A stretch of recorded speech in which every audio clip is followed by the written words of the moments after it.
सीताराम गुरुदेव। सीताराम कहाँ से हैं? हम नागपुर से आए हैं। नागपुर? हाँ कथा सुनने? जी गुरुदेव। वाह, पर ताली बजाओ। कितने दिन से हो यहाँ? 3 दिन हो गए।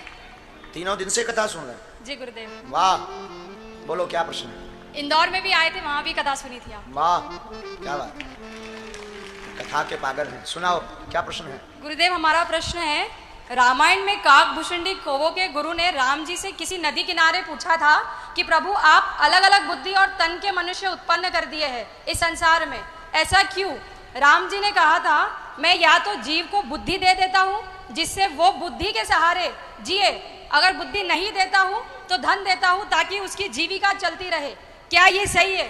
अगर सही है तो कुछ लोग बुद्धिमान और अमीर दोनों होते हैं और कुछ गरीब और मूर्ख दोनों होते हैं, ऐसा क्यों? बहुत सुंदर प्रश्न। आपने ये मोबाइल से देख के पढ़ा है? नहीं, ये लिख के लाए थे हम। अच्छा, लिख के लाए, हम देख रहे थे कि आप मोबाइल। बहुत सुंदर प्रश्न है। राम जी से काकभूषुंडी जी ने पूछा, जो बिटिया ने पूरा विस्तार पूर्वक बताया, हम सूक्ष्म में बता देते हैं। भगवान नाना प्रकार के लोग आपने प्रकट किए, इसके पीछे कारण क्या है? यहाँ पर पूरा वृत्तांत यह है कि राम जी ने कारण यह बताया कि सब हमको पालें। कारण सिर्फ यही है कि सब भगवान ठाकुर राम जी का कहना था कि सब भक्ति में लग जाएं, सब हमको पालें, इसलिए नाना प्रकार के मत, नाना प्रकार के लोग प्रकट हुए किए। पर आपने सबकी बुद्धि अलग अलग, विवेक अलग अलग कर दिया, किसी को अमीर किसी को गरीब बना दिया। बोले इसी का नाम है संसार। सब एक समान हो जाएंगे तो अमीरी और गरीबी का फर्क मिट जाएगा।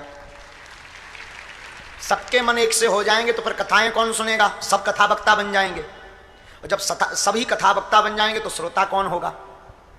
सभी बुद्धिमान बन जाएंगे तो मूर्ख कौन कहलाएगा? बुद्धिमानों की कीमत शून्य हो जाएगी। अच्छा, अंधेरा ही अंधेरा हो, उजाला ना हो तो अंधेरी की कीमत शून्य है। अंधेरा और उजाला हो तो दोनों की कीमत बनी रहती है। इसलिए भगवान ने मूर्ख बुद्धिमान दोनों बनाए। फिर आपने कहा कि किसी को मूर्ख और धनहीन बनाया भगवान ने, किसी को अमीर और विवेकवान बनाया। ये आपकी बुद्धि में है, उसके पीछे रहस्य कुछ और होता है। जो अमीर होता है तो विवेक उसका नहीं होता, कई बार उसकी लुगाई का विवेक होता है, कई बार उसके मित्र का विवेक होता है, कई बार उसके पड़ोसी का विवेक होता है। और विवेक होता है तो धन दिखने में तो बहुत होता है, पर वास्तविकता में उसके हाथ में कुछ नहीं होता है। ये आपने कहा कि कई लोग गरीब और मूर्ख भी होते हैं, तो कई लोग धन से जरूर तुम्हें गरीब दिखाई देंगे, पर जो है मन से गरीब नहीं होंगे। गरीबी भी कई प्रकार की होती है। एक अमीर होते हुए भी अमीर नहीं होते हैं, कंजूस होते हैं, तो वो भी गरीब की ही श्रेणी में आते हैं। तो आपने एक दो उदाहरण ऐसा बताओ कि जो गरीब भी हों मूर्ख भी हों, तो उसके पीछे अगर आप कहो कि नहीं एक दो लोग हमें ऐसे मिले भी हैं, तो राम जी ने तो ऐसा नहीं कहा कि हमने गरीब और मूर्ख बनाया। ये सब अपने कर्म के अनुसार भोगते हैं। जो पिछले जन्म में ऐसा कर्म करते हैं वो इस जन्म में ऐसा भोगते हैं कि राजा के घर उत्पन्न होंगे कि गरीब के घर उत्पन्न होंगे।